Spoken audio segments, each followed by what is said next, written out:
Cine Garage. Aquí cabe todo el cine. Con Erika Estrada. El nuevo cine mexicano.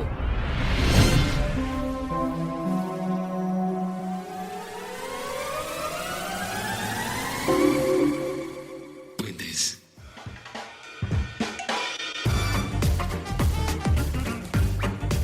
Hola, ¿qué tal? Muy buenas. Yo soy Erika Estrada y vamos a empezar un programa más del nuevo cine mexicano con nuestra autoinvitada de lujo. Me voy a ahorrar las invitaciones. Pero esta vez no me autoinvité. No, sí, tú, Jimena, ya la escucharon. Jimena Urrutia está nuevamente con nosotros.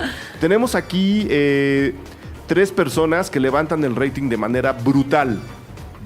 Una de ellas es Jimena Urrutia, que está aquí presente. La otra, quiero saber quiénes son las otras La dos otra para es eliminarlas. Aurélie Dupig, que cuando Dupig. viene también seduce a México con su voz y acento francés.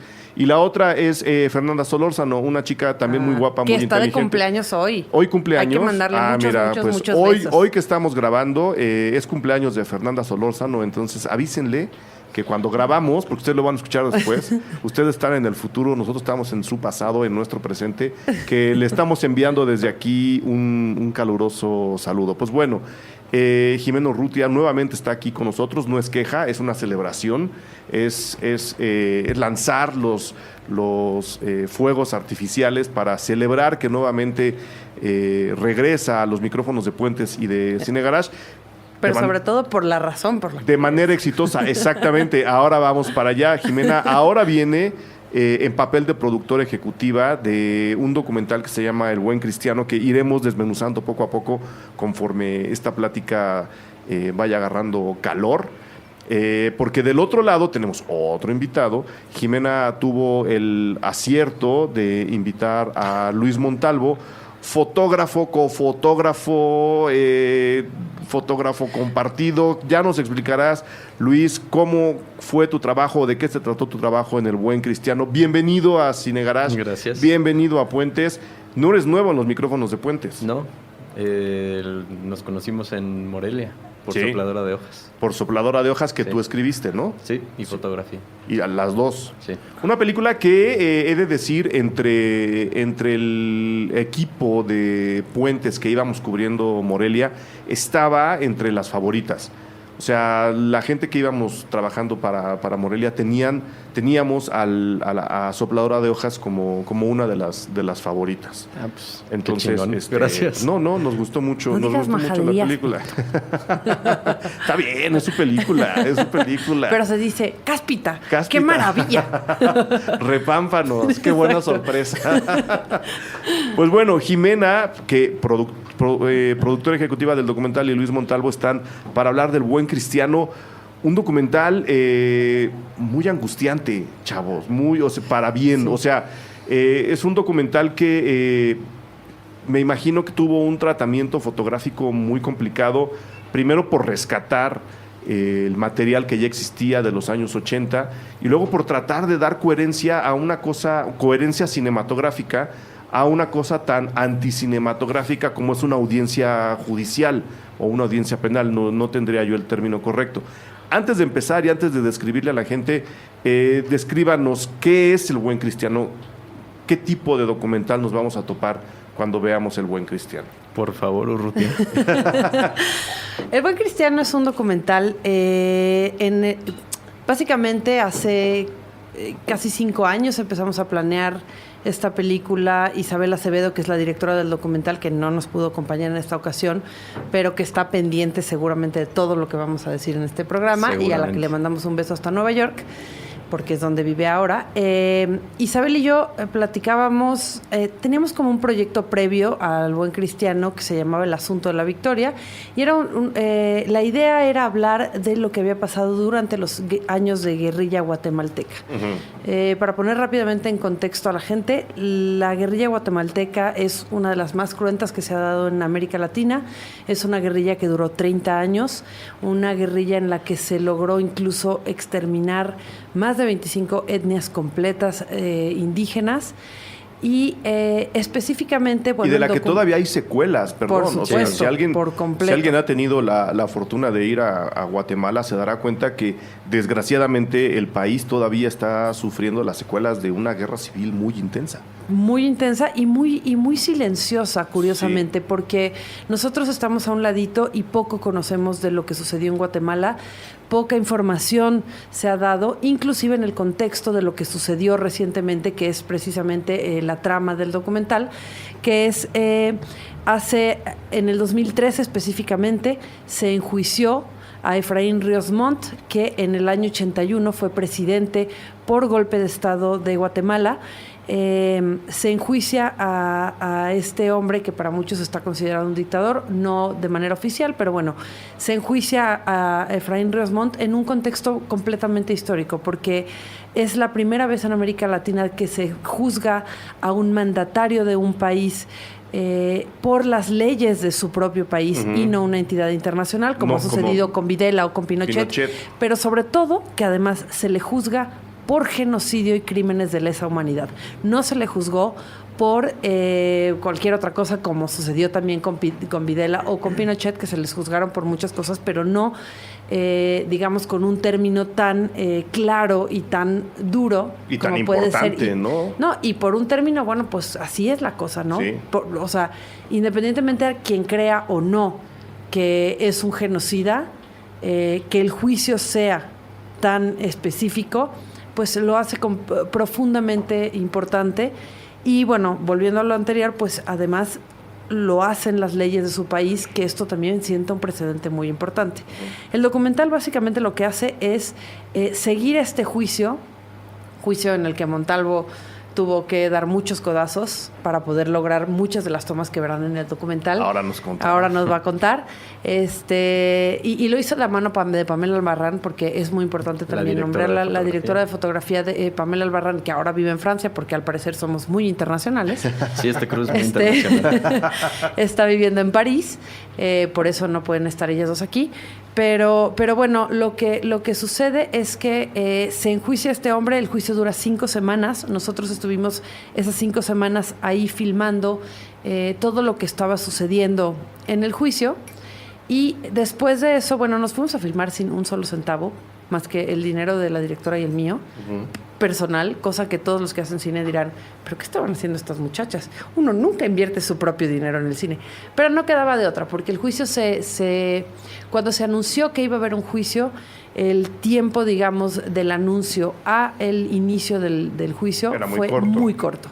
Y entonces lo que sucedió fue que dijimos, bueno, esto no es como que podemos esperar a ver si alguien nos da un fondo o no.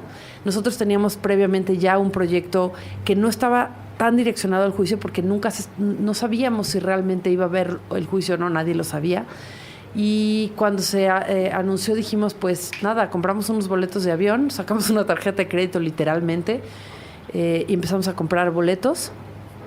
En esa primera etapa nos fuimos Isabel, Pamela, Montalvo y yo, y estuvimos, bueno, turnándonos un poco. Las que estuvieron de planta los que estuvieron de planta fueron ustedes tres, de hecho. Yo fui la que fui y vine durante ese tiempo. Y bueno, pues filmamos esa etapa. Una vez que regresamos a México con todo ese material, digamos que era muchísimo, porque filmamos algunos días a 2 cámaras, otros días a 3 cámaras, para poder tener como todo, o sea, el lado de la defensa, el lado que acusa, y por supuesto la jueza. Bueno, todo, hacíamos como toda esa parte que nos va a contar ahorita Montalvo. Y regresamos con ese material, hicimos un tráiler, pedimos un fondo y ganamos la ópera prima del Centro de Capacitación Cinematográfica, gracias SC.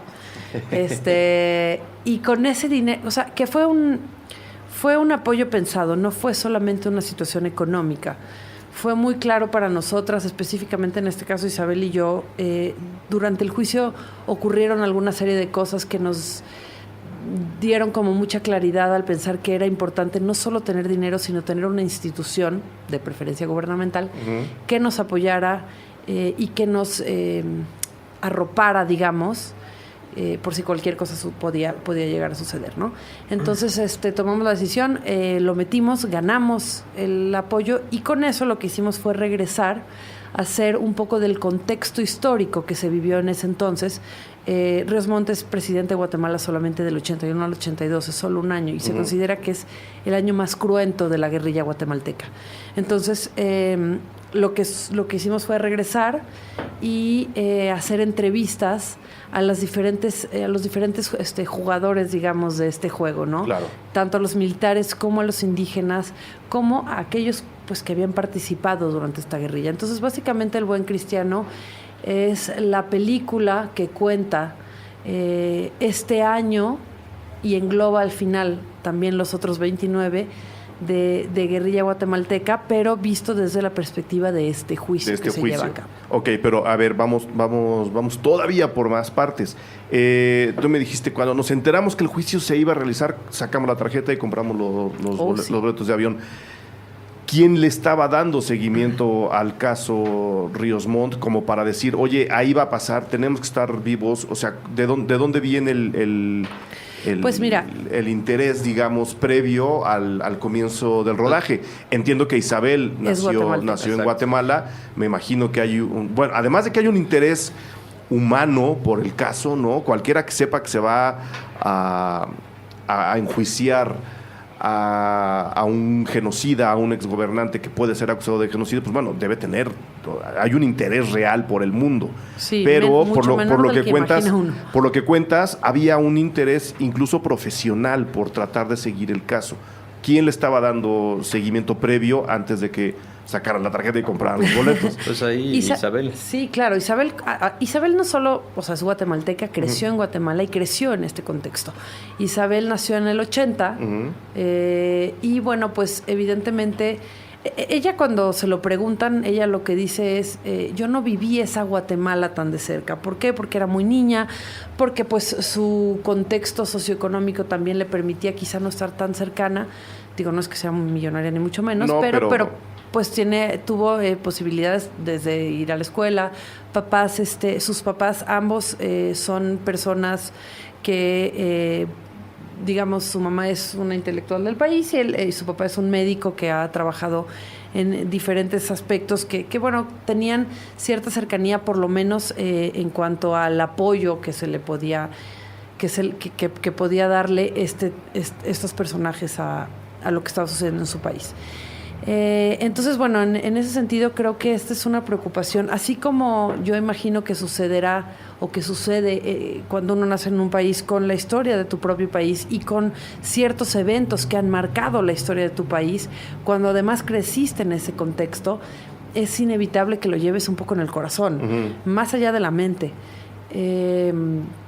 Y bueno, Isabel, o sea, como te platicaba un poco, ya teníamos previamente, Isabel y yo habíamos trabajado ya mucho juntas, ya habíamos hecho, y Pamela también, y Montalvo también. Somos la generación, o sea, todos somos de la misma generación del CCC. Entonces, de alguna manera nos conocíamos de cabo a rabo, más de lo que hubiéramos querido conocernos. Más de lo que hubiéramos querido. Hubiéramos querido conocernos mucho menos después de esa película de Guatemala también, pero bueno, esas cosas pasan. Y bueno, después, lo que sucede es que Isabel, bueno, tenía este proyecto que originalmente pues se llamaba El Asunto de la Victoria, que era un documental que se acercaba un poco a la parte más bien militar. Quiénes eran estos personajes, por qué se habían tomado las decisiones que se tomaron, etcétera. Y bueno, ya teníamos, previo a que el juicio se llevara a cabo, ya teníamos una carpeta hecha del proyecto, incluso prácticamente 2 años antes. Okay. Entonces, en realidad ya era un proyecto que tenía cierta forma.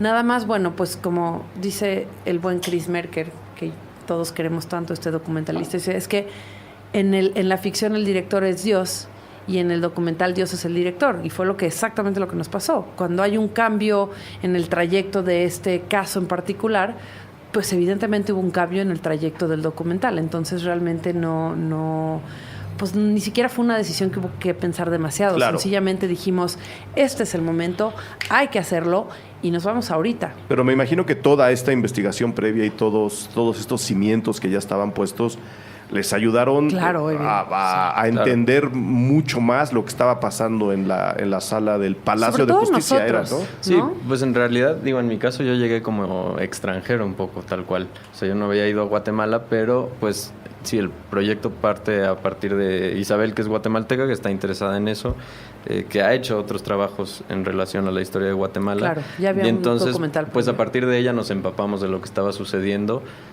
Yo me acuerdo que la primera vez que llegué a Guatemala justo para filmar El Buen Cristiano, tal cual el día que llegué habían habían suspendido el juicio que estábamos filmando. Entonces, el día que llegué en la comida me contaron qué estaba sucediendo, por qué estaba sucediendo. Entonces un poco, al menos yo me empapé estando allá. Claro. Tenía conocimiento, pero yo creo que el conocimiento que tenemos todos, tal vez desde acá, desde México, que pues tienes los datos, Por sabes noticias, a quién están. ¿no? Exacto, pero en realidad no sabes de dónde viene o cuáles son como las raíces del conflicto. Sí, nosotras, bueno, Isa y yo sí lo habíamos trabajado bastante, de manera bastante anterior. No sé si se dice manera anterior, ¿no, verdad? Bueno, pero ya me Con entendieron. tiempo de Pero ya me anticipación. entendí, exacto, anticipación. Isa y yo, pues ya, teníamos un tiempo trabajando. De hecho, el proyecto tuvo una N cantidad de nombres previo a llamarse El Buen Cristiano. Y la verdad es que, hijo, fue como una salvación. Pamela, Isa y yo habíamos trabajado poco antes de esto una serie de documentales de recursos sustentables juntas. Eran 3 pequeños documentales que hablaban bueno, uno hablaba de la cosecha no se llama cosechando agua, pero hablaba de la recolección de agua de lluvia. Uh-huh. Otro de la biomasa y otro del biol y el gas metano. Entonces, bueno, Tú también como productora. Bueno, ahí nos alternamos. Ay, todólogas. Isa y yo codirigimos los 3. Pamela fotografió los 3 y yo produje los 3. Okay. Bueno, Isa y yo produjimos los 3, o sea, en gran medida. Bueno, ahí eran cortitos. Chiquitos. Entonces, pues allá realmente las 3 éramos todo el crew. Todas hacíamos todo. Entonces, en ese sentido. Y de repente, pues hubo que necesitábamos más gente. No teníamos más dinero, sobre todo en la etapa del juicio, pero Montalvo, la verdad es que nos salvó muchas más veces el pellejo de las que te puedes imaginar. Inclusive hubo un momento al final en que yo ya no tenía dinero para regresarlo a México. O sea, él estaba allá. Habíamos pagado su boleto de ida. De ida, no el de regreso. Pero el de regreso no había ajustado para comprarlo. Y entonces fue todo un asunto porque él mismo pagó su boleto de regreso. Luego mi mamá me prestó dinero para pagarle esa parte. Luego él nos prestó otra vez dinero para poder seguir filmando. Y bueno, después cuando tuvimos el fondo, pues ya nos pusimos a mano.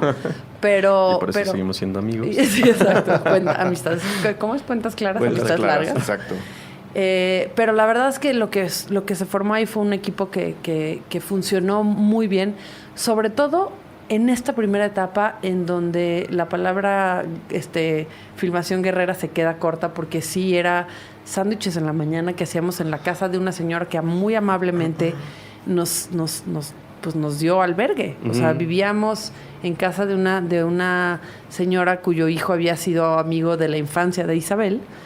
Y pues Joaquín Roano, que es el productor en línea que trabajó en Guatemala, que era además también un personaje que juega un papel muy importante porque él, de entrada pues conocía muy bien el manejo en Guatemala, conocía muy bien la historia, conocía muy bien lo que había sucedido y bueno, como un poco le pasó a Isabel, su familia tenía muchas cercanías en algunos aspectos a lo que había sucedido en esa parte de la historia guatemalteca. Entonces, eventualmente Isabel y Joaquín hicieron una mancuerna sensacional en cuanto a la parte, digamos, de historia y de contenidos que fue como muy, muy importante. Y pues básicamente así fue la primera etapa de filmación. Joaquín nos recogía en su camioneta en la mañana. Nosotras pues poníamos alguna parte del dinero de la gasolina. Nos prestaron de todo. Casi robamos una cámara del CCC. No fue robada, fue un préstamo, pero digamos, casi. Nos prestaron la cámara como 5 días y nos la quedamos como 3 semanas. Ok. Entonces fue casi un robo. No estuvo, pero se devolvió. Sí, por claro, supuesto. entera. Ahorita la tengo además. ahí Ni un todavía. tornillo más, ni un tornillo Con la menos. pila cargada, A además. Montalvo le Exacto. costa. No, todo Limpia y entera, todo. pero sí fue en su momento un tema. Pero como luego el CCC es nuestro productor, ya no tenemos ningún problema con eso. Ok. Yo tengo que hacer la primera pausa de este programa, pero ahora sí regresamos, Montalvo, para que nos cuentes por qué te están echando tantas porras, ¿no? O sea, yo lo vi, yo sé que de eso debió haber sido una cosa muy complicada, igualmente angustiante. Ya fue angustiante todo el proceso de preparación por lo que me dicen. O sea, tener que sacar, en pocas palabras, es una especie de bomberazo. Obviamente conocían el tema, obviamente habían desarrollado, pero no tenían una fecha de inicio tan cercana como ustedes al final de cuentas la tuvieron. Habría sido mejor que les hubieran dado un par de meses más para prepararse, o 6 meses más para prepararse. En pocas palabras, fue un bomberazo, ¿no? Y eso creo que fue un reto brutal. Pero uno nunca está preparado. No, nunca al 100%, pero que te digan, oye, ¿qué crees? Sí se va a hacer tu documental, pero no es y empiezas mañana. O sea, es como de reality show, ¿no? Casi. Entonces, déjame volver del corte para que nos cuentes cuál fue y cómo desarrollaste la chamba de fotógrafo dentro de El Buen Cristiano. Seguro.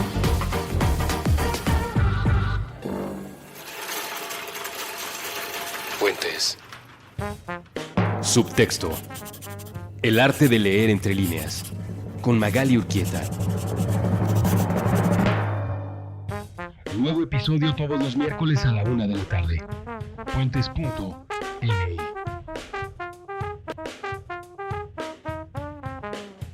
Un libro es un puente, una canción es un puente, una película es un puente, una computadora es un puente, un balón es un puente, un plato es un puente. Aquí tratamos de hacer que crucen todos. Mapa de palabras. Un viaje sobre la literatura infantil y juvenil. Con Ana Paula Rosales. Todos los viernes nuevo episodio a las 10 de la mañana. Puentes.me. Ingeniería mental para mantenernos cerca. Puentes.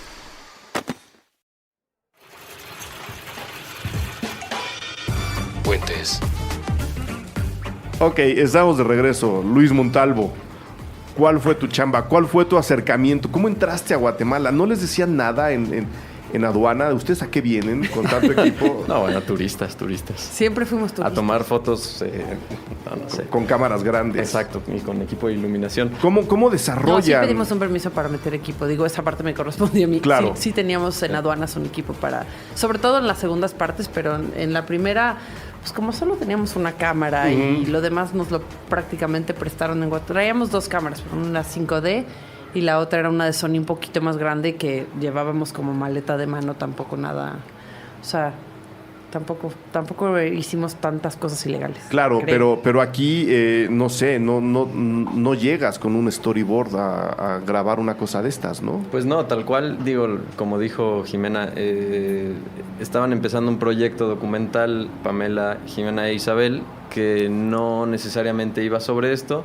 Sucede el juicio, entonces como bomberazo se lanzan ellas primero a empezar a registrar el juicio. Por cuestiones personales, Pamela tiene que regresar. Ahí es cuando, digo, todos somos amigos y de la misma generación del CCC. Ahí es cuando yo entro y les digo, pues si necesitan Somos un equipo, fotógrafo... ¿sabes? Es eso. Es un equipo y eso está increíble. Porque sabes que cuentas con ellos. Sí, y obviamente yo conocía el proyecto y sabía qué estaban haciendo. Entonces, en ese momento les dije, bueno, si Pamela no puede, yo con gusto me lanzo y les echo la mano. Entonces... prácticamente ahí me eché la mitad del juicio y a mí me toca la parte de, bueno, la declaración de Ríos Montt y la sentencia, que para mí ha sido una de las cosas más fuertes, más interesantes que me ha tocado vivir, así, independientemente de la película. Sí.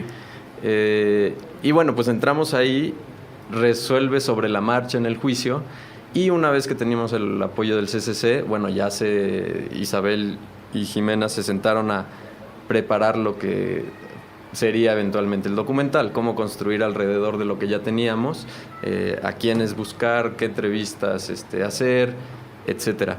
Pero básicamente todo parte un poco del juicio y bueno, obviamente con el conocimiento que ya tenía Isabel Claro. sobre el tema. Pero por lo que veo, especialmente con las primeras tomas del juicio, justo cuando Ríos Montt va a empezar a declarar, que incluso la jueza tiene que decir, oigan, háganse para acá, o sea, la prensa de aquí para allá, porque si no, no lo voy a ver, tengo que ver al acusado. Me imagino que tuviste que salir un poco de la mentalidad del cinefotógrafo y entrar a otra Completamente. dimensión. Sí, tal cual estaba, pues sí, como un poco fotoreportero, Sí, como no sé cómo como se de llame, televisión. pero es un poco de televisión, Un poco, sí. casi nota roja, ¿no? Sí, o sea, llegamos Sin al demeritar juicio. a nadie, es otra chamba nada más, Es ¿no? es otra manera de hacerlo, pero sí, tal cual llegamos al juicio y bueno, las primeras semanas como que había un orden en la sala, ¿no? Y entonces los periodistas y reporteros podían estar en una zona. Eventualmente había tanto interés, por supuesto, Claro.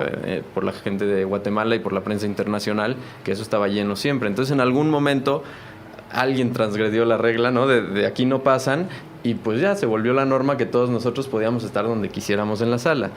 Y pues sí, nos tocó que la primera declaración de Ríos Montt, bueno, me toca a mí, y pues tal cual, como reportero, a empujar y a encontrar un buen espacio y a buscar el encuadre adecuado, pensando y la cámara obviamente... no se mueve, lo verán ustedes en la película. Sí, ¿no? Está Pensando gruesa. obviamente, pues justo, que no es para televisión y Claro. ¿no? Que estás construyendo un lenguaje que eventualmente se convertirá en un documental.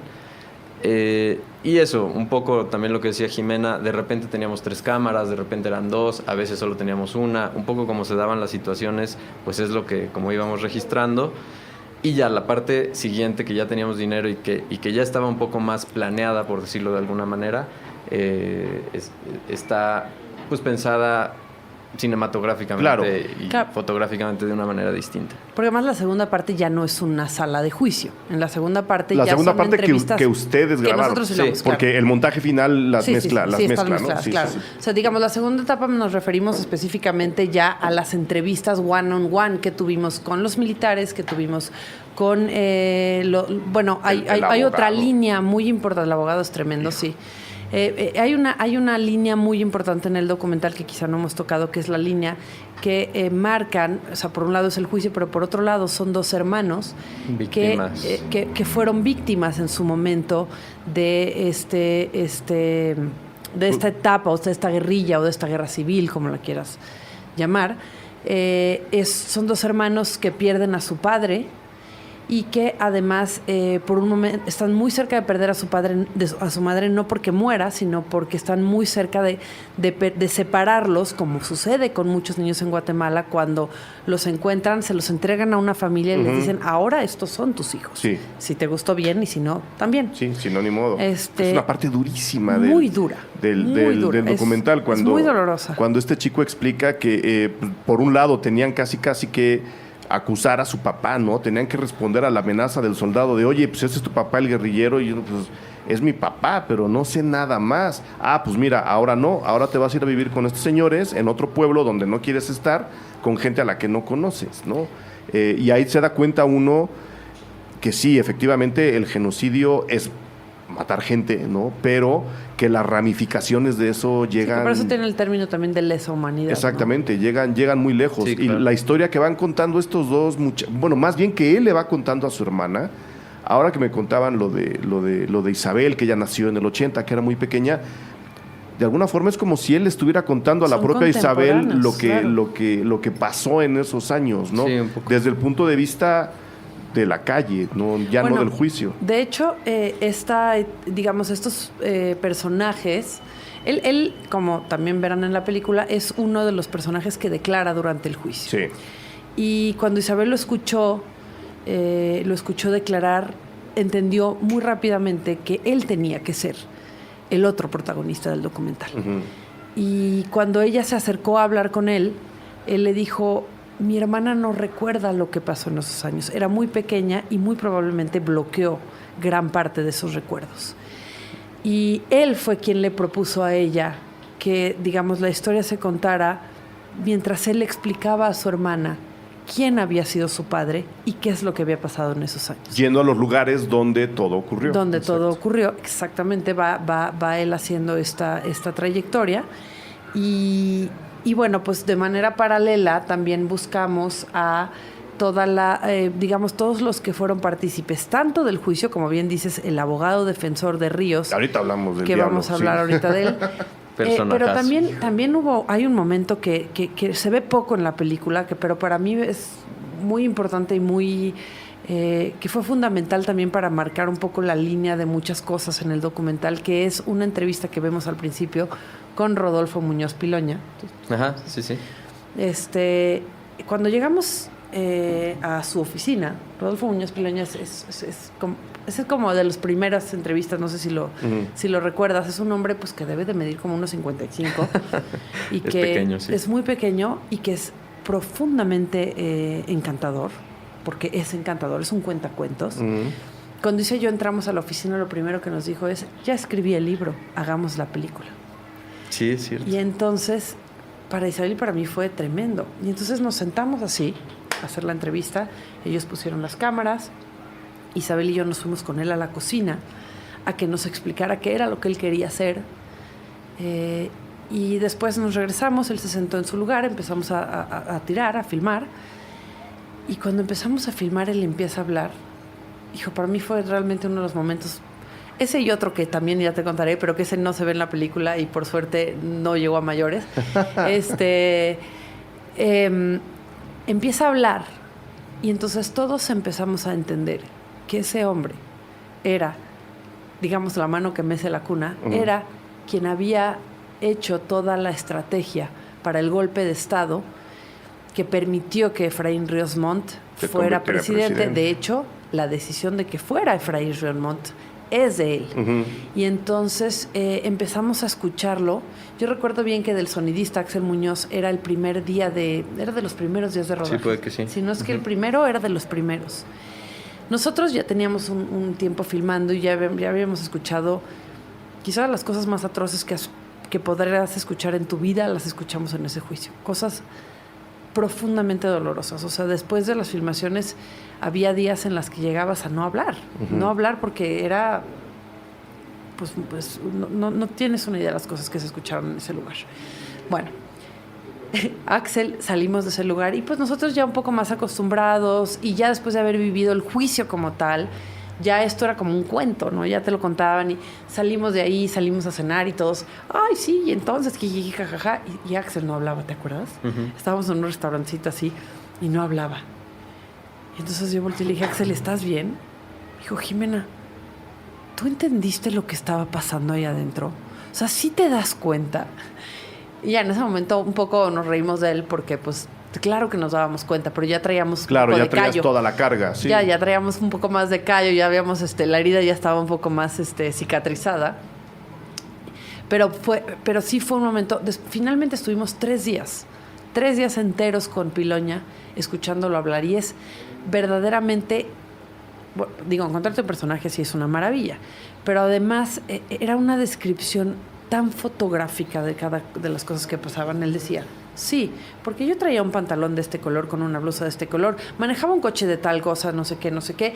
Yo recuerdo muy bien cuando estaba fuera de la casa y entonces yo le dije, presidente, pero y entonces no sé qué. Qué miedo. No, una sí, cosa... era como si tuvieran un discurso ya construido. Muy, muy fuerte. Sí. Muy, muy fuerte. Aparte, de verdad, un tipo encantador. ¿Quieres que sea tu abuelo? Sí.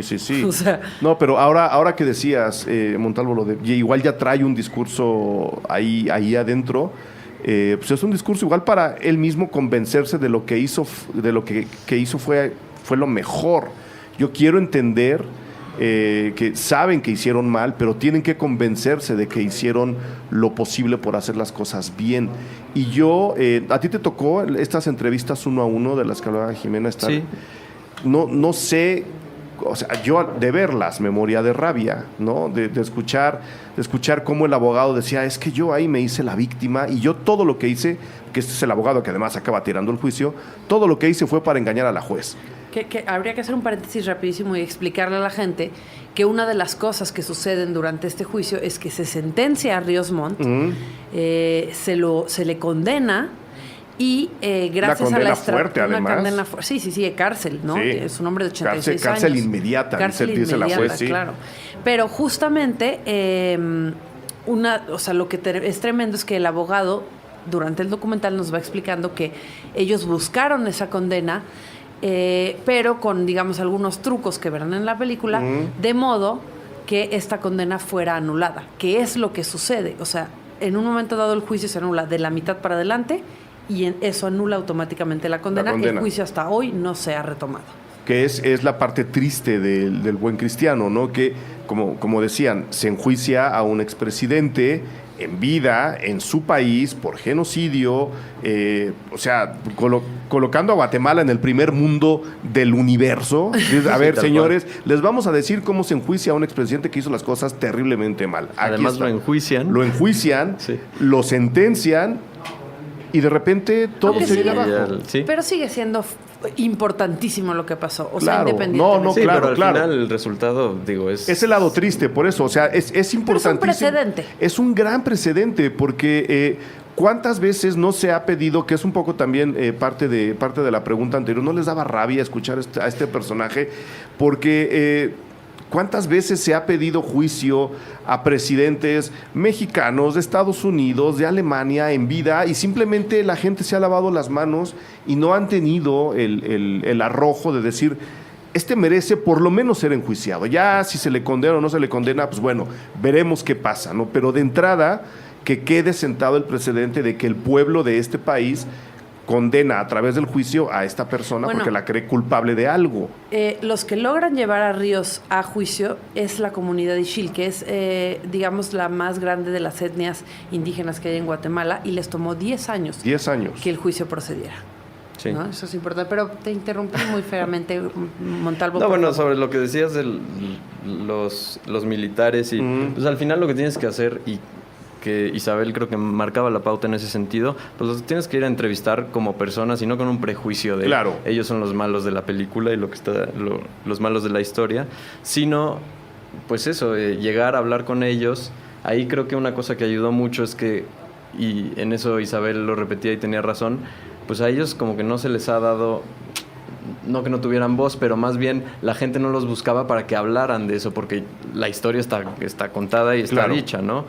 Entonces, en ese sentido, como que nos abrían sus casas, nos invitaban a comer, digamos, personalmente fueron personas muy amables, como decía Jimena. Pero es que además ahí también habría que decir una cosa que sí es muy importante en la película, que fue un tema de largas discusiones que tuvimos Isa y yo en su momento, de qué era lo que queríamos, qué tipo de película queríamos filmar.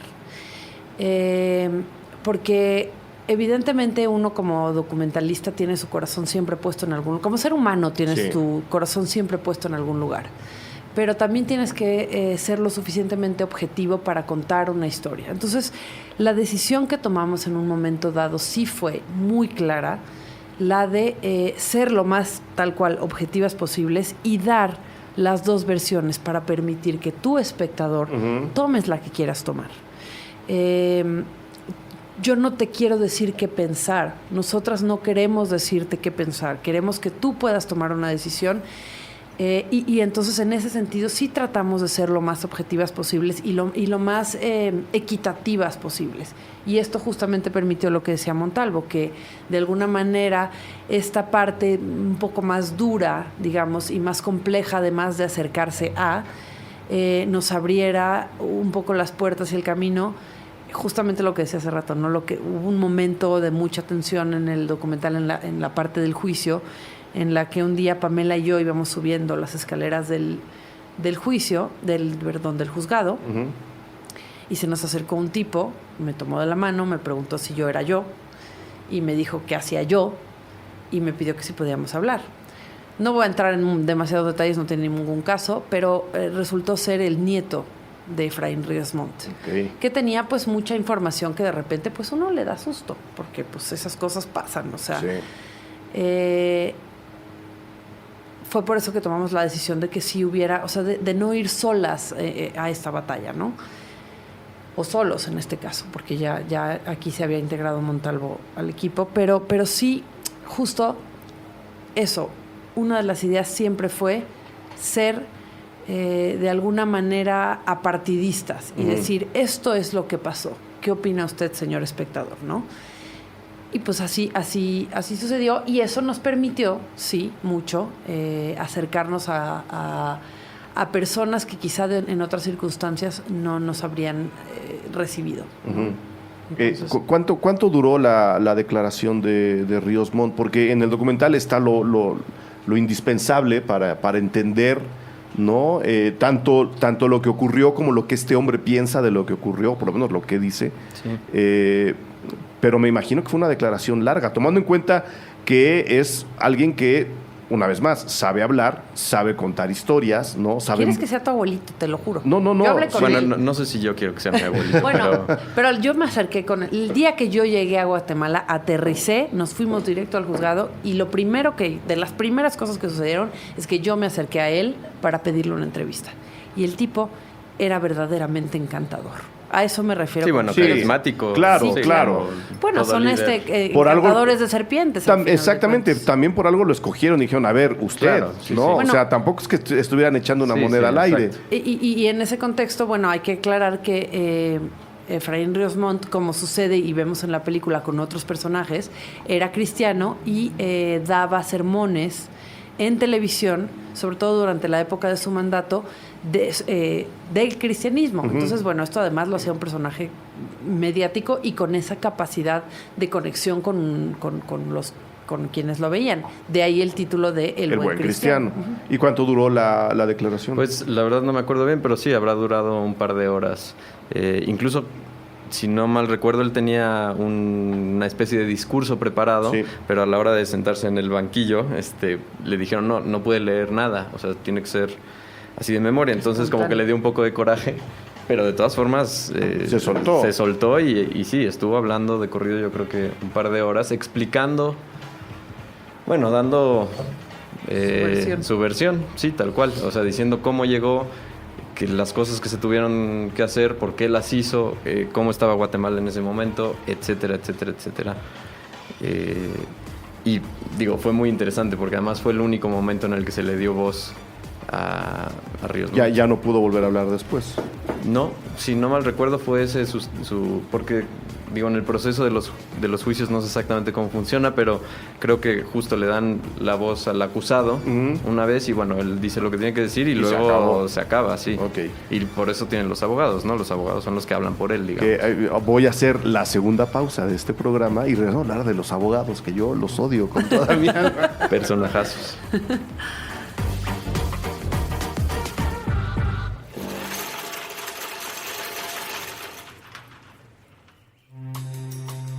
Después de matar por accidente a una de las ardillas, el hombre comenzó a frecuentar el bosque.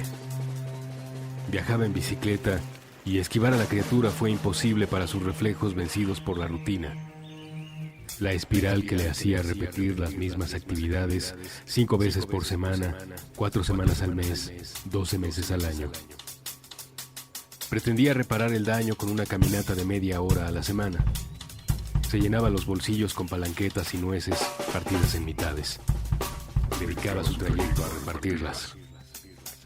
Un día, al cabo de una veintena de visitas, que no alcanzaban para borrarle del corazón el sentimiento de culpa, se detuvo frente a él uno de los habitantes del bosque.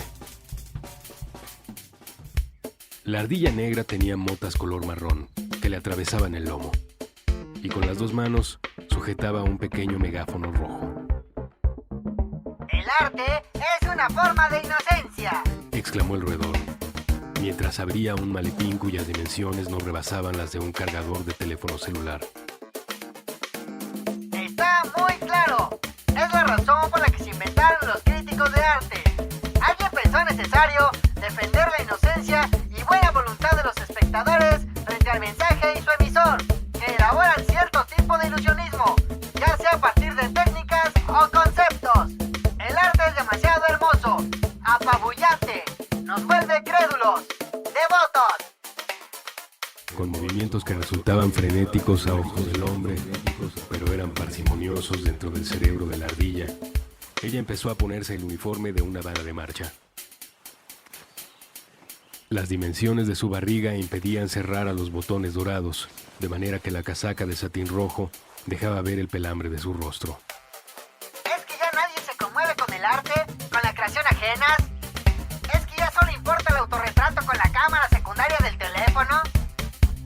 Es como si la sensibilidad humana hubiese quedado restringida a la lógica del me gusta en Facebook. Tal vez tiene que ver con los procesos de distribución. Todo nos llega hecho. Preferimos la comodidad del consumo antes de la angustia de la creación. Otras ardillas se acercaron. Del maletín, que parecía ser más grande por dentro que por fuera, sacaron sus instrumentos, sus uniformes. Cuando estuvieron listas, se acomodaron en hilera. Entonces la ardilla negra dio la señal con su batuta y empezaron a tocar. Caminaron todas en la misma dirección y el hombre no pudo controlar el impulso de seguirlas. ¿Sabes que ahora mismo hay alguien matándose en su laboratorio de creación para conseguir una obra de la cual vas a burlarte? Cuida la obra de los otros, pues se trata de flores de un jardín cuyas sequías desconoces. No nos traigas palanquetas, preferimos los cacahuates con cáscara. Protege tu inocencia, pero nunca dejes de ser amable con todos. El hombre no sabía por qué esas palabras le eran reveladas. Estaba casi seguro de que el mensaje no era para él. Parecía dirigido a alguien que, en secreto, escuchara detrás de los árboles, más allá del bosque. Él nunca había pensado mucho en el arte. Tal vez en el metro, cuando pasaba frente a una exposición o subía algún mochilero con discos de música clásica. Como fuera, le resultaba imposible estar en desacuerdo. Tampoco podía dejar de seguir los pasos de la hilera de ardillas, transformada en banda de marcha.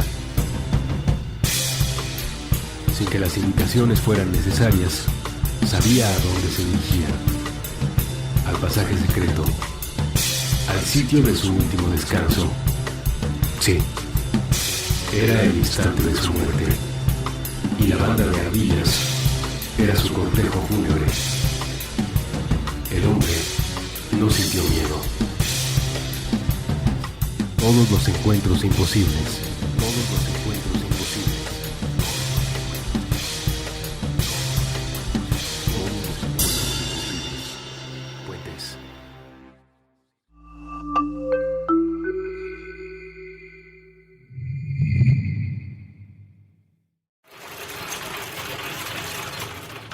Puentes. Ok, estamos de regreso. Los personajazos, los abogados, o sea, no es por hablar mal de ninguna profesión, pero estos hombres hicieron una... O sea, yo sé que intentas dar un punto de vista objetivo en un documental, especialmente con un caso tan complicado como este, donde todos los puntos de vista deben ser tomados en cuenta, porque de resultar culpable un hombre de 80 y tantos es condenado a 80 años de prisión, o sea, lo estás condenando a morir encarcelado. Es un tema muy complicado, pero yo detecté con toda la objetividad que el documental maneja, yo detecté a unos hombres tratando de satisfacer al cliente a la buena y a la mala. Pero ese es su trabajo. Ese es su chamba. Pero Ese además es su también trabajo. ese es nuestro punto de vista, porque también ha sucedido que a partir de que ya se ha exhibido el documental, creo que Isabel ha recibido también comentarios de, oye, pero le estás dando mucha voz a estos abogados, o sea, como si vieran que el documental está queriendo contarlo de ese lado. Lo que pasa es que da más rabia. Como si los justificaras, Exacto, pero yo no. creo que ellos solitos... Porque del otro lado, ellos solitos se acusan. exacto. O sea, yo, al abogado, al que Ríos Montt le dice, usted es un ángel bajado del cielo para defenderme. Es como, señor, qué poco concepto de o sea, Bueno, pobres ángeles. O sea, la cantidad de material que obtuvimos para hacer este documental es verdaderamente atroz. O sea, atroz me refiero de esas que las ves y te da miedo porque no sabes ni por dónde empezar. Lo sabrá bien Isabel, que editó todas las primeras, los primeros cortes del documental, porque también era muy difícil que alguien más lo hiciera, tomando en cuenta que ella era de alguna manera quien conocía también la historia, quien estaba, bueno, tan cercana a todas las entrevistas. Pero es importante decir que así como entrevistamos a los abogados de Ríos, entrevistamos a prácticamente todos y cada uno de los abogados que estaban defendiendo, digamos, la causa, ¿no? A los abogados de los Ixiles en este caso. La cantidad de entrevistas, claro, es imposible meter todo esto en las horas. Hay que tomar decisiones. No hay manera de que pueda, a menos de que hagamos el Buen Cristiano 1, 2, 3, 4, 5, 6, 27, 9 mil. Porque que lo conviertas en una serie para Netflix, ¿no? Exacto. O en una serie, en este caso para History Channel, porque no creo que Netflix no la quiera comprar. Pero... Uno nunca sabe. Sí, exacto. No, bueno, las situaciones que teníamos... o sea, Isa en este caso tuvo que tomar decisiones y decir qué es lo que sirve, porque también hay un factor muy importante que es lo que mencionábamos al principio. Nadie conocemos la historia de Guatemala. Nadie sabemos, y me incluyo, porque al final de cuentas todo lo que yo aprendí fue en este camino, pero antes de esto no sabemos. Pues en México no teníamos no nos volteamos idea, a ver ¿no? A menos mucho. de que seas chapaneco, porque ahí sí están más enterados. Pero si no, pues realmente no mucho. Entonces, pues había que tomar decisiones en cuanto a por dónde llevar el documental, que de alguna manera se convirtiera también en un documental que no fuera solamente para Guatemala. Exacto. Y eso se hacía muy complejo. Y entonces, bueno, Isa tomó estas decisiones en algún momento.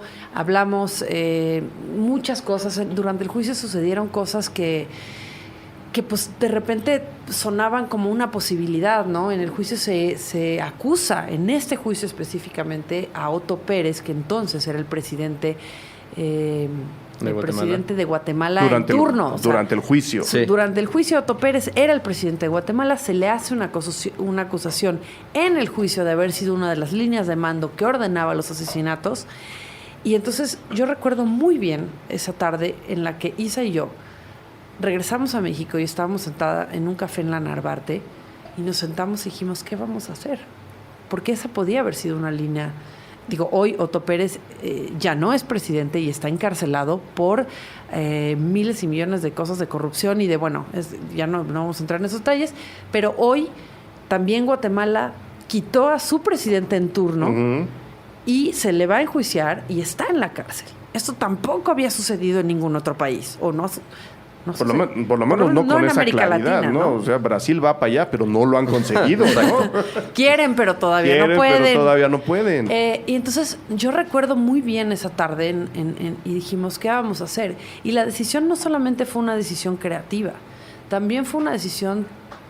Nosotros estábamos trabajando con mucha gente de Guatemala y nosotros de alguna manera podíamos estar en una de las mejores posiciones porque regresábamos a México cada vez.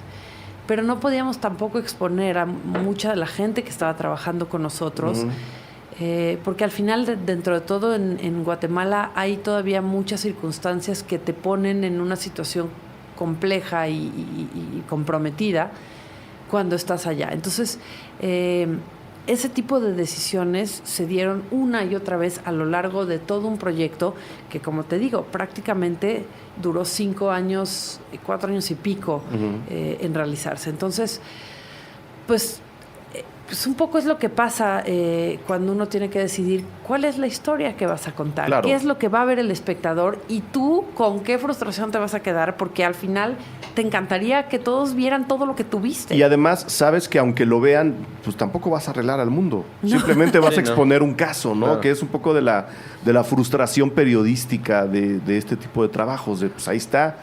Pero como dices, la decisión es de quien lo ve. ¿Qué vamos a hacer después de ver esta película? Sí, claro. Que yo creo que es el gran tema inédito del Buen Cristiano.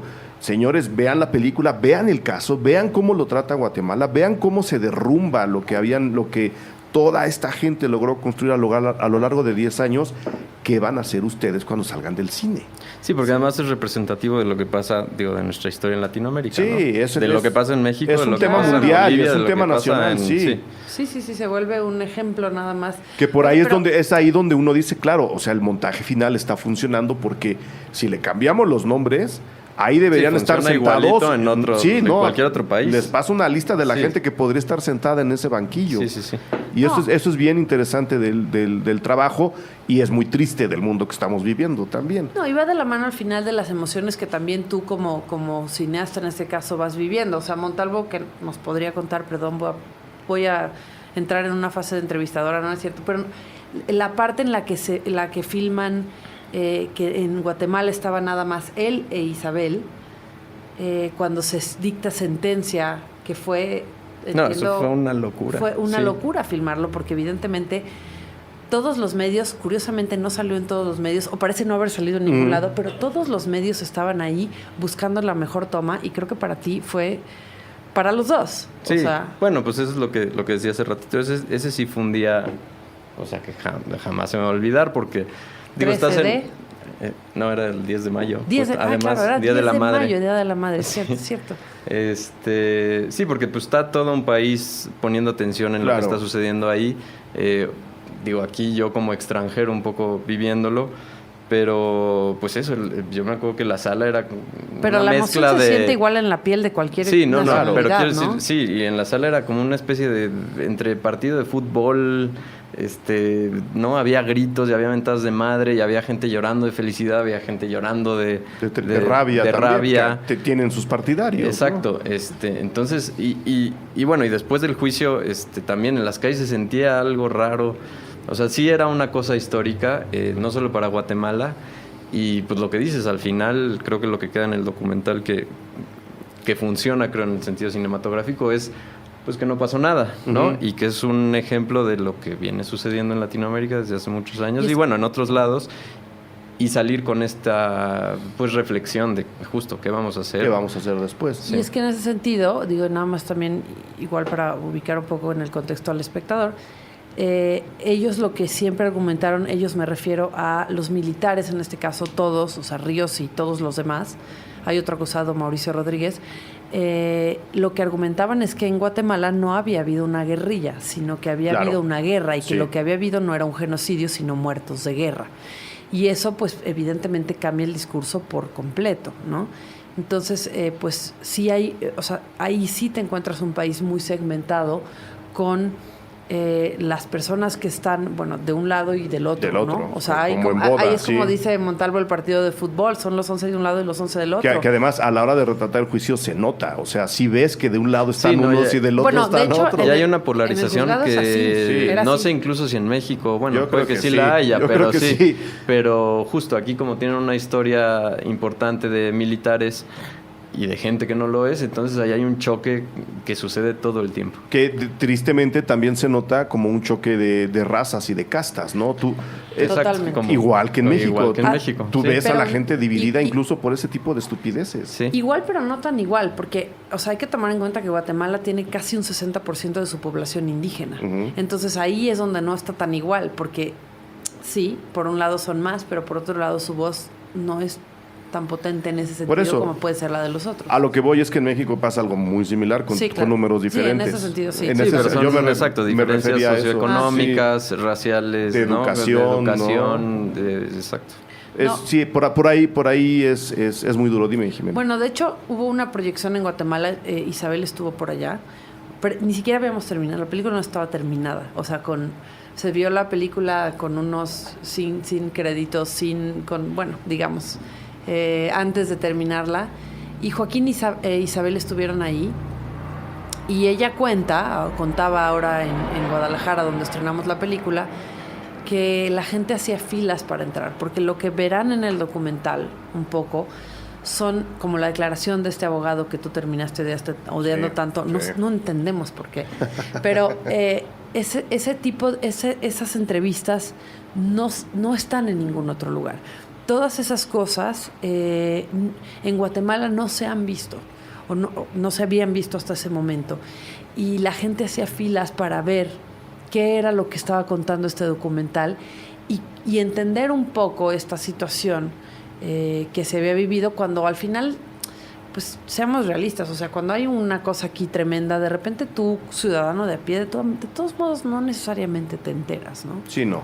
Eso sucede. Sí. Y bueno, pues eventualmente tenemos una cantidad de archivos bestiales. Estamos considerando, y esto sí es serio, no es broma, hacer una página para documentación de todo aquel que tenga interés y subir estos materiales como materiales de archivo que la gente pueda consultar. Sí, que le ayuden a quien le puedan ayudar, ¿no? Sí, exactamente. Y luego, pues por lo que veo, todo este esfuerzo que nos acaban de describir tiene frutos. El documental se proyecta en el Festival de Guadalajara y gana.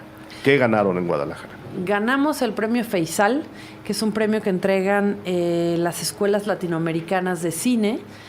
Y es un premio muy significativo porque, bueno, pues al final de cuentas la nuestra de entrada es una película hecha de la mano de una escuela, con dinero, un apoyo gubernamental, en este caso es un apoyo que da el CCC de la mano del IMCINE. Y entonces se vuelve un premio muy significativo y muy bonito porque sí representa precisamente una gran parte de lo que es este proyecto. Y pues la verdad es que se siente muy bonito. Pues sí. Sí, y a nivel público, ¿qué les dijo la gente en Guadalajara? La gente estaba muy... No sé si la palabra correcta es como un poco lo que te pasa a ti también, ¿no? Este shock de decir, ¿cómo pasó esto? ¿Cuándo pasó esto? ¿Qué sucedió? Recibimos comentarios súper positivos, fue muy bonito.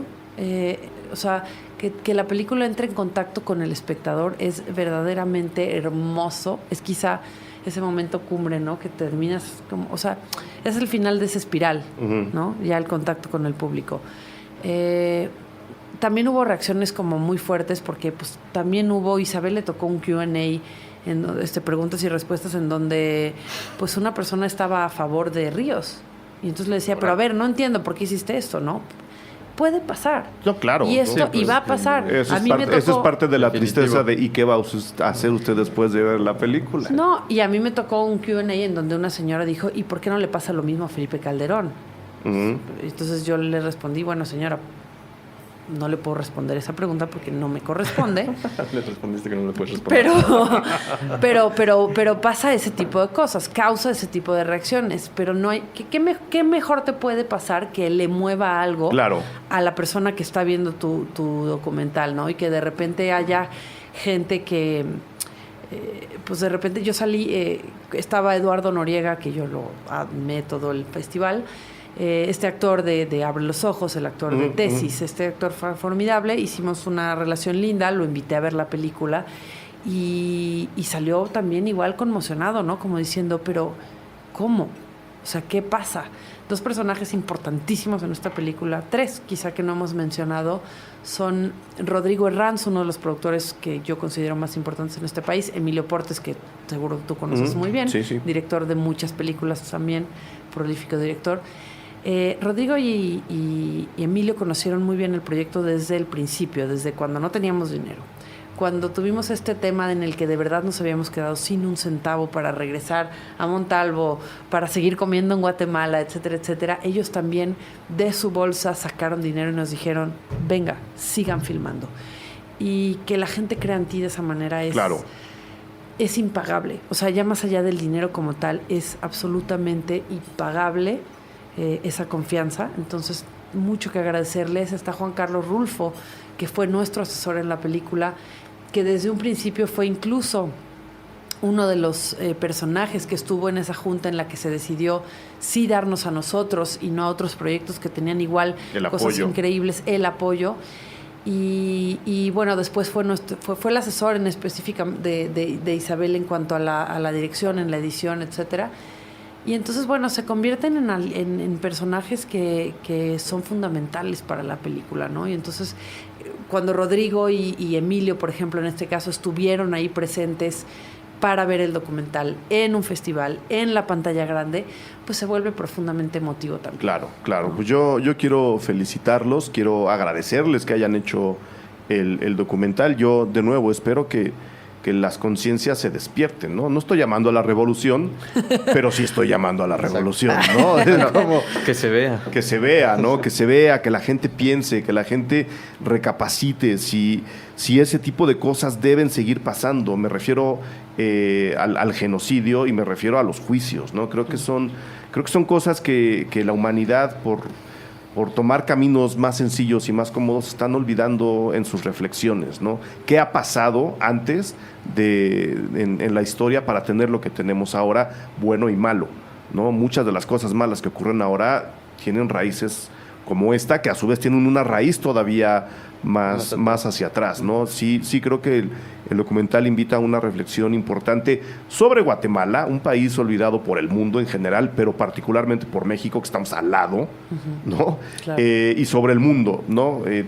Estas cosas están pasando todavía y no deberíamos. Entonces, por ahí quiero agradecer el esfuerzo, quiero agradecer que lo hayan concretado, que lo hayan terminado, que lo hayan presentado, que hayan ganado y que hayan venido a la entrevista con nosotros. Si no tienen nada más que agregar, No, además gracias. de la invitación, gracias. No, de verdad, gracias, porque luego, ¿sabes qué pasa? Que estos proyectos a veces son pequeños en un aspecto, grandes en otro, te lo juro, nos costó mucho trabajo, pero más allá de eso, pues que se les dé un espacio como este siempre será pues una cuestión de mucho agradecimiento. Es mi Gracias, chamba, no querido. tienes nada que agradecer. Y no sé si hay chance de verlo, hay ya propuestas, otros festivales, alguna proyección especial, no sé. Vamos a...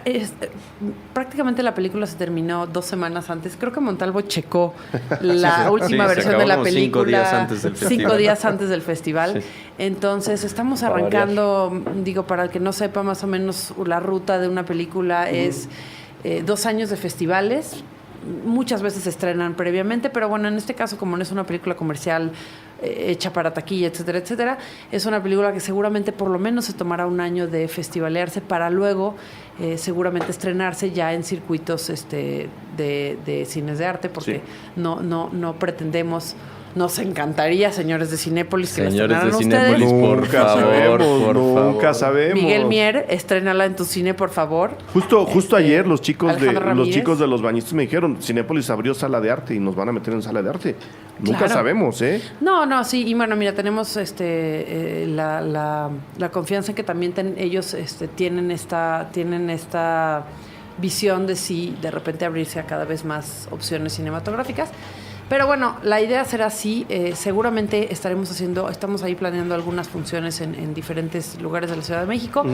Síganos en Twitter, ahí estaremos sin duda informando. Tenemos una página de Facebook, búsquenla tal cual como El Buen Cristiano.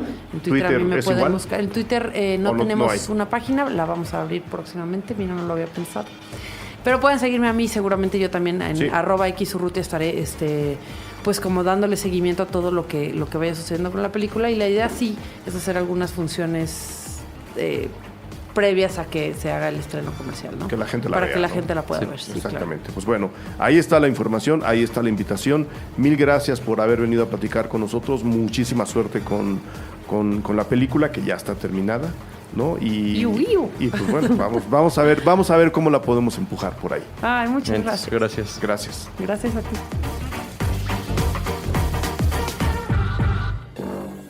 Cine Garage. Aquí cabe todo el cine. Con Eric Estrada. El nuevo cine mexicano.